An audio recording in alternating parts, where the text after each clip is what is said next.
पानी खौल रहा है, महाशक्तियों का बारूद सुलग रहा है और वॉशिंगटन के व्हाइट हाउस से लेकर क्रेमलिन के महलों तक विनाश का ऐसा काउंटडाउन शुरू हो चुका है जिसने पूरी दुनिया की सांसें अटका कर रख दी। खुद को दुनिया का सबसे बड़ा और इकलौता चौधरी समझने वाले अमेरिकी राष्ट्रपति डोनाल्ड ट्रंप साहब को ईरान ने ऐसा करारा और मिर्चीदार जवाब दिया है कि वॉशिंगटन के सियासी गलियारों में हड़कंप मच गया है। तेहरान ने सीधे सीने पर वार करते हुए साफ कह दिया है कि अगर अपनी औकात में रहकर अमेरिकी नेवी ने घेराबंदी खत्म नहीं की तो ओमान का समंदर अमेरिकी फौज का वो कब्रिस्तान बनेगा जिसे इतिहास सदियों तक याद रखेगा। उधर रूस यूक्रेन की खूनी जंग में एक ऐसा तहलका मच गया है जिसने बीजिंग से लेकर मॉस्को तक के होश उड़ा दिए, क्योंकि रूस ने यूक्रेन को बर्बाद करने की सनक में अपने ही सबसे जिगरी और वफादार दोस्त चीन की पीठ में छुरा घोंपते हुए उसके मालवाहक जहाज को ड्रोन धमाके से उड़ा दिया है, और वो भी ठीक उस वक्त जब पुतिन खुद जिनपिंग के घर मेहमान बनकर जाने वाले हैं। नमस्कार, बहुत स्वागत है आपका। विश्व युद्ध देख रहे हैं आप, मैं हूं आपके साथ शिखा त्यागी।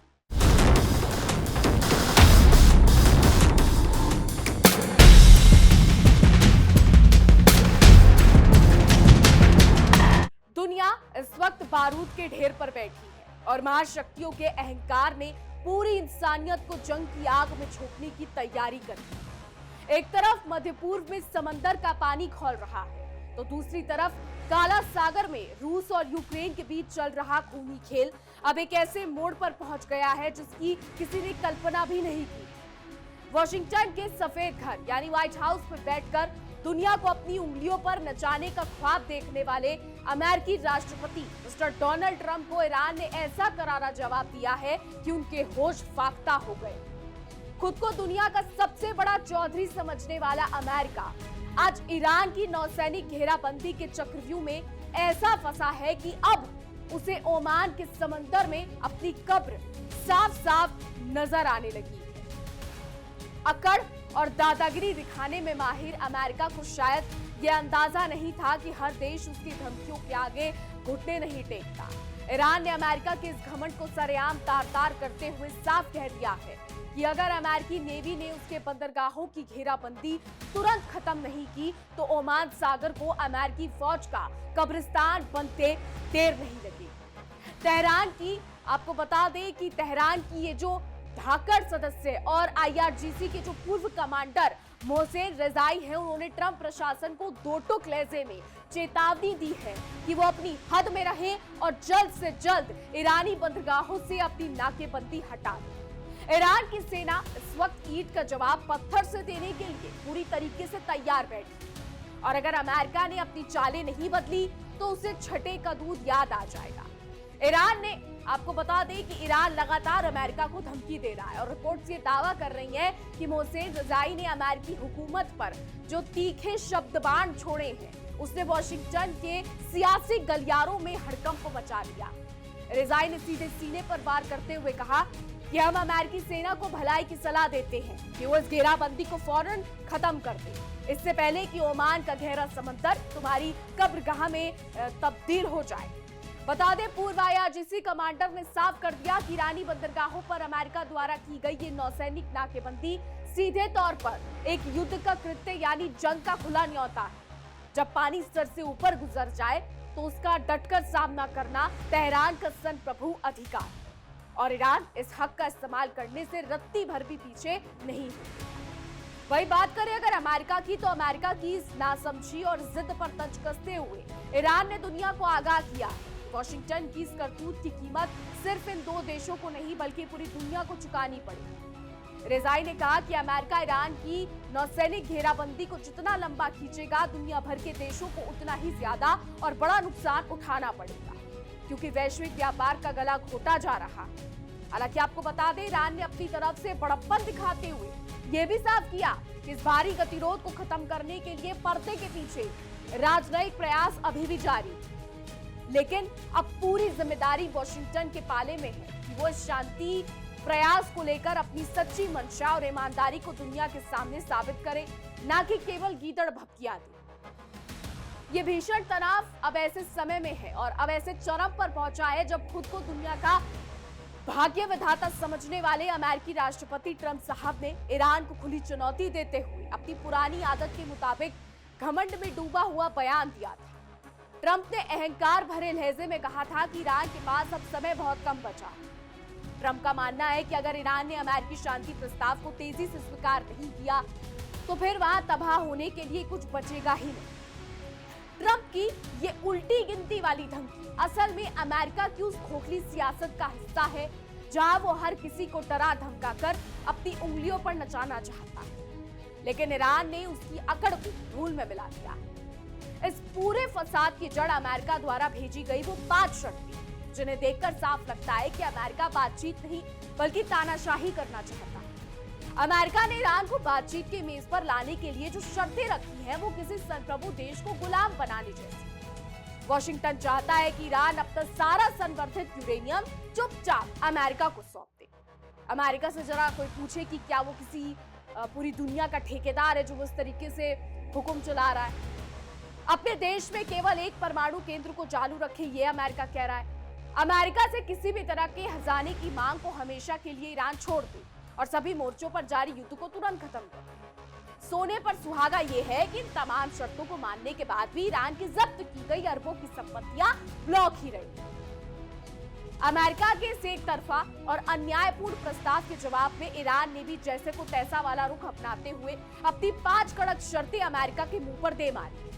ईरान ने साफ कह दिया है कि अगर बातचीत करनी है तो अमेरिका और उसके सहयोगियों को लेबनान समेत पूरे मध्य पूर्व क्षेत्र में अपने तमाम सैन्य अभियानों को हमेशा के लिए बंद करना होगा। इसके साथ ही ईरान पर जितने भी आर्थिक प्रतिबंध लगाए गए हैं उन्हें तुरंत हटाना होगा और जब्त की गई सभी ईरानी संपत्तियों को बिना शर्त जारी करना पड़ेगा। ईरान ने युद्ध में हुए अपने भारी नुकसान के मुआवजे की मांग के साथ साथ रणनीतिक रूप से बेहद महत्वपूर्ण हॉर्मुज जलडम्बर मध्य पर अपनी पूर्ण संप्रभुता को मान्यता देने की शर्त भी थी। ईरान यहां पर धौरी चाल खेलने की कोशिश कर रहा है। ईरान ने बहुत अच्छे तरीके से अमेरिका को स्ट्रेट ऑफ हॉर्मुज में उलझा कर रखा है। वहीं ईरान ने क्यूबा, जी हाँ, अमेरिका के पास वो द्वीप जिसने सोवियत, ये वही द्वीप है जिसे सोवियत ने भी इस्तेमाल किया था। किसके लिए? अमेरिका के खिलाफ। क्यूबा के जरिए ईरान जंग लड़ना चाहता है। क्यूबा वो द्वीप है जहां से अमेरिका पर बखूबी नजर रखी जा सकती है। तो ईरान जो है वो क्यूबा पर खेल करने की कोशिश कर रहा है। किस तरीके से कर रहा है, क्या मामला है, बेहतर तरीके से समझने के लिए मेरे सहयोगी विवेक के पास चलते और विवेक से जानते कि चल क्या रहा है। देखिए, ये है क्यूबा और क्यूबा से लोकेशन आप देख लीजिए। क्यूबा से अगर आप लोकेशन देखेंगे तो मायामी का लोकेशन सिर्फ 380 किलोमीटर पर है। 1 घंटा 15 मिनट एरियल रूट से दूरी है, यानी कोई भी ड्रोन जो 300-400 किलोमीटर तक मार कर सकती है उसका इस्तेमाल क्यूबा मायामी पर अटैक करने के लिए कर सकता है। इसी तरह से अलग अलग इलाकों की अब जो इंपॉर्टेंट लोकेशन जैसे ह्यूस्टन है, तो कोई भी ड्रोन जो 1500 किलोमीटर तक मार करने की ताकत रखता है वो ड्रोन ह्यूस्टन पहुंच सकता है लगभग 2.5 घंटे में। इसी तरह से अगर हथियारों की बात की जाए तो ईरान के पास वो हथियार मौजूद हैं जो 3000-4000 किलोमीटर के रेंज को आसानी से निशाना बना सकते हैं। मसलन Washington DC 1800 kilometre, Chicago 2334 kilometre और लॉस एंजल्स जो थोड़ा दूर है 4000 किलोमीटर के आसपास। इन जगहों को ड्रोन से दहलाया जा सकता है। इसके अलावा इस इलाके में कई ऐसे लोकेशन हैं जहां पर आसानी से क्यूबा ड्रोन्स दाग सकता है। जरा फुल स्क्रीन तस्वीर आप देखिए कि क्यूबा की जद में अमेरिका के कौन कौन से इलाके हैं और खेल की शुरुआत होती है समंदर के सबसे खतरनाक रास्ते स्ट्रेट ऑफ हॉर्मुज से। ईरान ने बड़ी चालाकी से अमेरिकी सेना और ट्रंप को हॉर्मुज में उलझाए रखा और वो क्यूबा के हथियार जखीरे को फुल करता रहा। बहुत शुक्रिया विवेक आपका। तो मध्य पूर्व के इस बारूद के बीच दुनिया भले ही रूस और यूक्रेन की जंग को भूल चुकी हो, लेकिन वहां भी हर रोज एक नया बखेड़ा खड़ा हो रहा है, एक नया बवंडर खड़ा हो रहा है। यूक्रेन ने दावा किया है कि इस जंग की आग में अब रूस ने अपने ही सबसे जिगरी दोस्त और हर सुख दुख के साथी चीन की पीठ में छुरा घोंप दिया। बता दें, मीडिया रिपोर्ट्स के मुताबिक यूक्रेन का कहना है कि रूस ने काला सागर से गुजर रहे जहाजों पर जो भीषण ड्रोन हमले किए हैं उसकी चपेट में चीन का एक मालवाहक जहाज भी आ गया। ये हमला कितना संवेदनशील है, इसका अंदाजा इस बात से लगाइए कि ये ठीक उसी वक्त हुआ जब रूसी राष्ट्रपति पुतिन चीन की बेहद अहम यात्रा पर जाने वाले। यूक्रेन और रूस की जंग को लोग भले ही ठंडे बस्ते में मान रहे थे, लेकिन हकीकत यह है कि वहां रोज कोई ना कोई बड़ा हंगामा और खूनी खेल चल रहा। यूक्रेनी सेना ने इस बार पलटवार करते हुए रूस के कब्जे से अपनी काफी जमीन वापस छीन ली और रूस के अंदरूनी इलाकों में ड्रोन से जबरदस्त तबाही मचाई है। इस बौखलाहट के बीच यूक्रेन की अथॉरिटी के मुताबिक सोमवार को रूसी ड्रोन ने समुद्र में कहर बरपाया, जिससे 2 नागरिक मालवाहक जहाज बुरी तरह प्रभावित हुए। इनमें से एक जहाज मार्शल आइलैंड्स के झंडे तले तैर रहा था, जबकि दूसरा जहाज गिनी बिसाऊ के झंडे के साथ ओडेसा क्षेत्र के महत्वपूर्ण बंदरगाहों की तरफ बढ़ रहा था। यूक्रेनी नौसेना ने इस घटना की पूरी पोल खोलते हुए बताया कि चीन के मालिकाना हक वाले जिस कार्गो जहाज पर यह आत्मघाती ड्रोन हमला हुआ है, उसका नाम KSL डियांग है। सबसे हैरान करने वाली बात तो ये है कि इस जहाज का पूरा चालक दल चीनी नागरिकों का था और ये मार्शल आइलैंड्स के झंडे के तहत संचालित हो रहा था। यूक्रेनी नौसेना ने पुख्ता सबूत के तौर पर इस चीनी जहाज की तस्वीरें भी जारी कर दी, जिसमें जहाज का एक बड़ा हिस्सा आग में जला और झुलसा हुआ साफ दिखाई दे रहा है। ओडेसा यूक्रेन का वो समुद्री दिल है जहां से पूरी दुनिया को अनाज और कृषि उत्पादों का निर्यात होता है और रूस इस जीवन रेखा को काटना चाहता है। पिछले 4 साल से चल रही इस अंतहीन जंग के दौरान रूस ने ओडेसा के बंदरगाहों और नागरिक ढांचों को कई बार निशाना बनाया है, लेकिन इस बार मामला चीन का होने से अंतर्राष्ट्रीय राजनीति में भूचाल आ गया। यूक्रेन के राष्ट्रपति वोलोडिमिर ज़ेलेंस्की ने इस हमले के तुरंत बाद सोशल मीडिया पर आकर रूस पर सीधा हमला बोला और कहा कि रूसी सेना को अच्छी तरह पता था कि समुद्र में कौन सा जहाज किस देश का मौजूद है। यूक्रेन का सीधा और गंभीर आरोप है कि रूसी ड्रोन ने जानबूझकर और सोची समझी रणनीति के तहत उस जहाज को निशाना बनाया जिसका असली मालिक चीन, ताकि इस पूरे समुद्री मार्ग में खौफ का माहौल पैदा किया जा सके। इस बड़े और अंतरराष्ट्रीय स्तर के हमले को लेकर मॉस्को की तरफ से रहस्यमय चुप्पी छाई हुई और रूस ने अभी तक इस पर कोई आधिकारिक प्रतिक्रिया नहीं दी। इस पूरे घटनाक्रम की टाइमिंग इतनी अचूक और हैरान करने वाली है कि दुनिया भर के रक्षा विशेषज्ञ दांतों तले उंगलियां चबा रहे हैं। यह हमला ठीक उस वक्त हुआ जब रूसी राष्ट्रपति व्लादिमीर पुतिन अपनी 2 दिवसीय बेहद खास और रणनीतिक यात्रा के लिए बीजिंग की धरती पर कदम रखने वाले, जहां उनकी मुलाकात चीनी राष्ट्रपति जिनपिंग से हुई।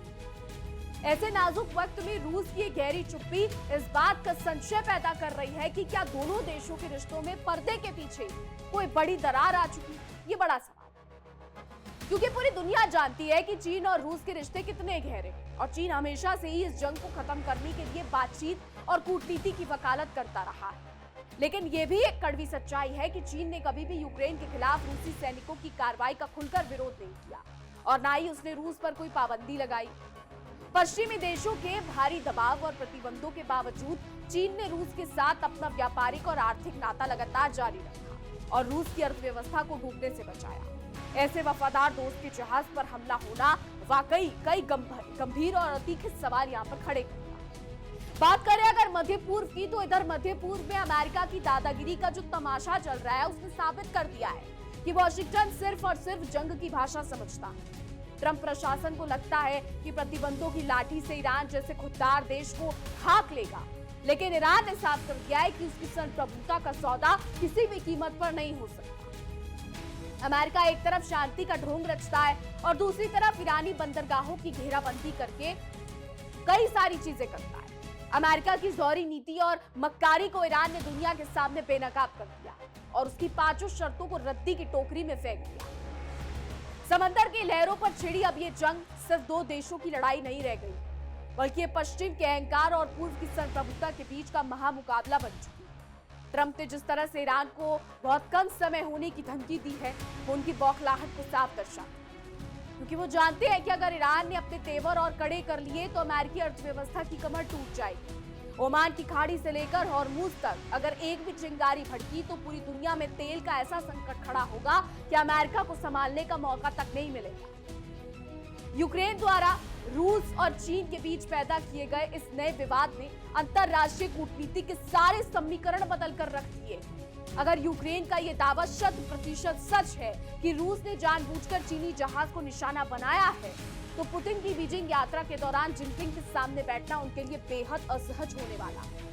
चीन भले ही रूस का रणनीतिक साझेदार हो, लेकिन वो अपने व्यापारिक हितों और अपने नागरिकों की सुरक्षा के साथ कभी कोई समझौता नहीं करता। ऐसे में रूस का ये कदम उसके अपने पैरों पर कुल्हाड़ी मारने जैसा साबित हो सकता है। तो जंग के इन दो अलग अलग मोर्चों ने पूरी दुनिया को एक ऐसे मुहाने पर लाकर खड़ा कर दिया है जहां से विनाश का रास्ता बिल्कुल साफ दिखाई देता है। अमेरिका जहां मध्य पूर्व में अपनी बची कुची साख बचाने के लिए हाथ पैर मार रहा है, वहीं रूस काला सागर में अपनी बादशाहत कायम रखने के लिए अपने दोस्तों को भी लपेटे में ले रहा है। ये महाशक्तियों की वो अंधी दौड़ है जिसमें छोटे और निर्दोष देश तो पिसी रहे हैं, साथ ही वैश्विक सुरक्षा का पूरा ताना बाना छिन्न-भिन्न हो चुका। अब इतना समझ लीजिए कि स्थिति इतनी नाजुक हो चुकी है कि अब किसी भी तरफ से की गई एक छोटी सी चूक दुनिया को तीसरे विश्व युद्ध की आग में झोंक सकती है। ईरान ने ओमान सागर को अमेरिकी सेना का कब्रिस्तान बनाने की जो सौगंध खाई है, वो महज एक बयान नहीं बल्कि खोखली धमकियां देने वाले अमेरिका के मुंह पर करारा तमाचा। अब देखना ये होगा कि क्या ट्रंप अपने इस बेजा अहंकार को छोड़कर जमीन पर आते हैं या फिर ओमान का समंदर वाकई अमेरिकी साम्राज्य के अंत की नई इबारत लिखता। क्योंकि इस महासंकट के बीच अमेरिका की हालत खिसियानी बिल्ली खंबा नोचे जैसी हो चुकी है, क्योंकि वो प्रतिबंधों और नाकेबंदी के जिस जाल से ईरान कदम घोटना चाहता था, आज उसी जाल में उसके अपने ही हित फंसकर रह गए। वॉशिंगटन को ये गलतफहमी थी कि वो अपनी सैन्य ताकत के बूते पर पूरी दुनिया के समुद्री रास्तों पर अपना एक छत्र राज कायम रखेगा, लेकिन ईरान ने उसकी इस चौधराहट को ओमान के समंदर में चुनौती देकर ये साबित कर दिया है कि अब पानी सिर से ऊपर निकल चुका है। ट्रंप प्रशासन लाख धमकियां दे ले, मगर हकीकत यही है कि अगर इस इलाके में जंग का बिगुल बजा तो अमेरिकी नौसेना को छिपने के लिए जगह नहीं मिलेगी और उनका ये घमंड हमेशा हमेशा के लिए इसी गहरे समंदर में दफन हो जाएगा। और अगर बात करें रूस की, तो रूस और चीन के बीच ओडेसा के तट पर जो ये नया बवंडर खड़ा हुआ है, उसने ड्रैगन को भी सांप छछूंदर की गति में ला दिया है, जहां वो ना तो अपने सबसे बड़े रणनीतिक साथी रूस को खुलेआम डांट पा रहा है और ना ही अपने जलते हुए जहाज को देखकर खामोश बैठ पा रहा। यूक्रेन ने इस हमले की तस्वीरें जारी करके मॉस्को और बीजिंग की उस दोस्ती पर सीधा प्रहार किया है जिसे ये दोनों देश अटूट बताया करते हैं। अब पूरी दुनिया की नजरें पुतिन की चीन यात्रा पर टिकी हैं कि क्या जिनपिंग अपने देश के इस आर्थिक और व्यापारिक नुकसान पर पुतिन की क्लास लगाते हैं या फिर महाशक्तियों की ये जुगलबंदी दुनिया को विनाश के एक और नए दौर में धकेल सकती है। तो जंग की इस बिसात पर अमेरिका की चालें और रूस की चालें अब उसी के गले की हड्डी बनती जा रही है। एक तरफ मध्य पूर्व में शांति का मसीहा बनने का ढोंग तो रचा जा रहा है, लेकिन उसकी नीयत में खोट साफ नजर आ रही है। ट्रंप प्रशासन जिन 5 शर्तों के दम पर ईरान को पूरी दुनिया के सामने लाचार और बेबस दिखाना चाहता था, ईरान ने उन्हीं शर्तों के जवाब में अपनी ऐसी सख्त शर्तें रख दी हैं कि अब वॉशिंगटन के हुक्मरानों को साफ सूंघ गया। अमेरिका हमेशा से चोर की दाढ़ी में तिनका वाली नीति पर चलता आया, जहां वो खुद तो पूरी दुनिया के सैन्य ठिकानों पर कब्जा जमाए बैठा है, लेकिन जब कोई दूसरा देश अपनी संप्रभुता के लिए आवाज उठाता है तो उसे अंतरराष्ट्रीय शांति के लिए खतरा बताने लगता है। उधर काला सागर के सुलगते पानी ने यह साफ कर दिया है कि युद्ध की आग जब भड़कती है तो वो अपनों और परायों में फर्क करना भूल जाती है। रूस ने यूक्रेन को घुटनों पर लाने की जिद में जिस तरह अंधाधुंध ड्रोन हमलों का सहारा लिया, उसने आज चीन जैसी महाशक्ति को भी कड़े इम्तिहान के मुहाने पर लाकर खड़ा कर दिया। यूक्रेन ने ओडेसा के बंदरगाह पर चीनी जहाज के जलते हुए मलबे की नुमाइश करके रूस के उस अजय और भरोसेमंद चेहरे को बेनकाब कर दिया है जिसकी दुहाई देकर पुतिन बीजिंग के दरवाजे पर दस्तक देने जा रहे हैं। यह हमला इस बात का गवाह है कि आने वाले दिनों में महाशक्तियों की ये नुराकुश्ती पूरी दुनिया के समुद्री रास्तों को एक ऐसे खूनी अखाड़े में तब्दील कर देगी जहां से निकलने का रास्ता किसी के पास भी नहीं बचा। बहरहाल आगे देखना होगा कि क्या होता है। फिलहाल हमारी आज की रिपोर्ट में बस इतना ही। देश और दुनिया की तमाम बड़ी खबरें जानने के लिए देखते रहिए इंडिया डेली और न्यूज़ से जुड़ी तमाम अपडेट्स जानने के लिए देखते रहिए हमारा खास शो विश्व युद्ध।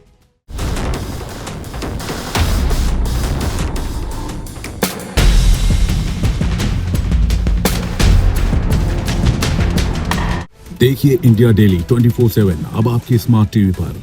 इंडिया डेली मौजूद है सभी डिजिटल प्लेटफॉर्म पर लाइव और लगातार। इंडिया डेली 24/7 हर दिन राष्ट्र को समर्पित।